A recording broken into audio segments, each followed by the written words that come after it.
a method called the intersectional Bible study method, intersections as we call it.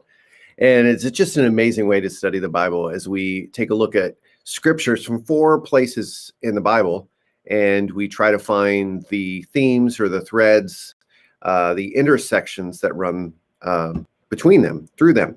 And the idea is that the Bible as a whole has one story and it all points to Jesus. So as we study the Bible this way, we get a picture of the themes and the threads that run through it that point to Jesus. It's just amazing. So today's Wednesday's Old Testament day, and we're preparing ourselves for the first Sunday of Advent.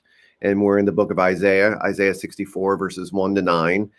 And as you read this particular passage, and I recommend reading in a couple translations, that what you end up finding is Isaiah is writing to a group of people that are in exile.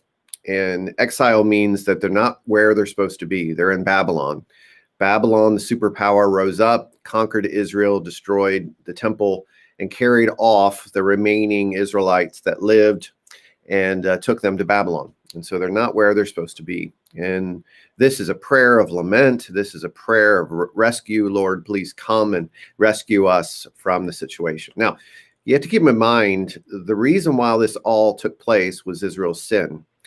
Israel sinned against God, and God withdrew his protection, and Babylon came and conquered them. So the root of the exile is sin. Just like Adam and Eve, when they ate of the fruit of disobedience, they were exiled out of the Garden of Eden. That is Israel's story. So here we go. As we look, there's a few things that stood out to me this morning as I studied. The first is the language of the first few verses reminds us of the Exodus story. In fact, if you step back and look at the chapters right before, there's this theme of, God, you rescued us once in the Exodus, come and do it again.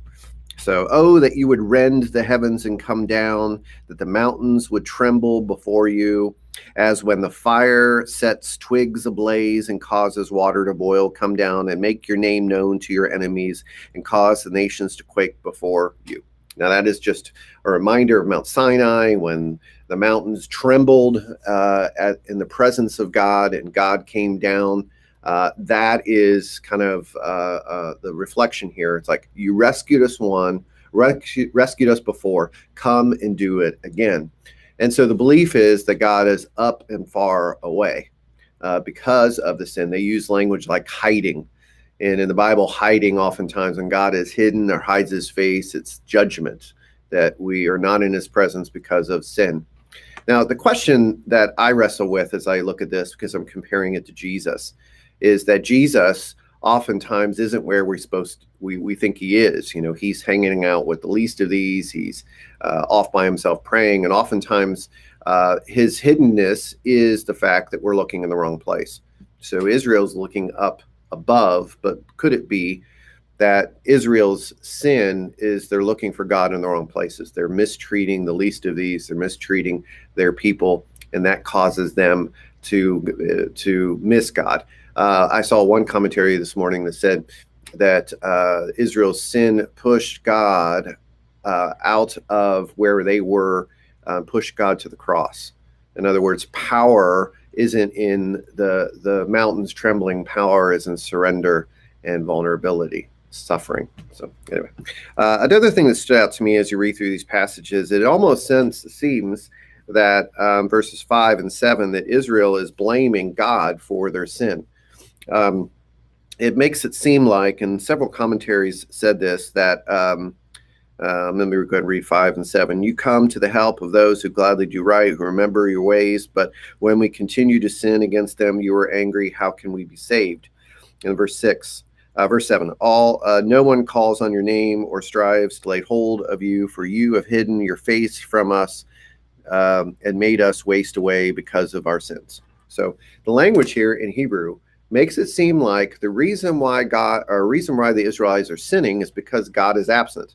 Because God is absent, Israel is sinning. If God was there, then they wouldn't sin. It almost seems like, and several scholars say this, that Israel is almost blaming God for their sins. Now, I don't know if I would go that far, but it's interesting who's responsible for their sins. One devotional I read this morning said that it's like parents leaving toddlers at home The parents go on a date, leave the toddlers at home. The parents come back, and the toddlers have wrecked this place. Whose fault is it? And so it almost seems like Israel is saying to God, you left us, so we destroyed the place. Now, it's interesting when you step back and think about it. If Israel's God's people, who's responsible for the sin? Is it God or is it Israel? And I would say Israel, but Israel's kind of saying, hey, we're your people. You don't leave us. We'll mess things up if you leave us. So the third thing that stood out to me is this intimacy that we see at the end. It's verse number 8 is interesting. It starts with the word yet. I'm reading on the NIV. Yet, O Lord, you are our Father. It almost seems like that's a turning point to the rest of the scriptures. It says, we have sinned. You're angry at us. You have hidden your face from us. Yet, O Lord, you are our Father. We are the clay. You are the potter. So what we see here is a change from this otherworldly God who causes the mountains to tremble to the recognition that God is a father who is intimate, loving his people. He's the potter that molds the clay, Israel being the clay. So what we end up seeing is a change in metaphor from majestic power, those mountain shaking things, to intimacy. And God is in the intimate. He is the Father. And this is one of the few places in the Old Testament that God is mentioned as Father. And we as people, of course, potter is in the Old Testament, several places. But we end up seeing something very intimate, that God is in solidarity with Israel, and that God cares deeply about that. And so Israel finds himself at the kind of the crux of this is they're waiting on God to move. They recognize they're desperate. They can't get themselves out of exile on their own. They need God's move. And for us in the church, as we are between Act 5 and Act 6 in the story of God, we are awaiting God's return. And we are waiting for God to move. But the interesting thing is, when you take a look at this in the sense of Advent, is that we are waiting for God to do his thing. But God's given us a job to do while we are waiting. It's not like we're sitting on our thumbs and just waiting and saying, okay, God, where are you? We got a job to do. We are called to love God, love our neighbors, love ourselves, and love the world. And so in this midst of waiting before Jesus' return, as Israel is waiting for God to come down from heaven and rend the heavens, we have a job to do. Anyway, that's what I got out of today. Hopefully this was helpful for you. Share, if you would, what you got out of Isaiah 64.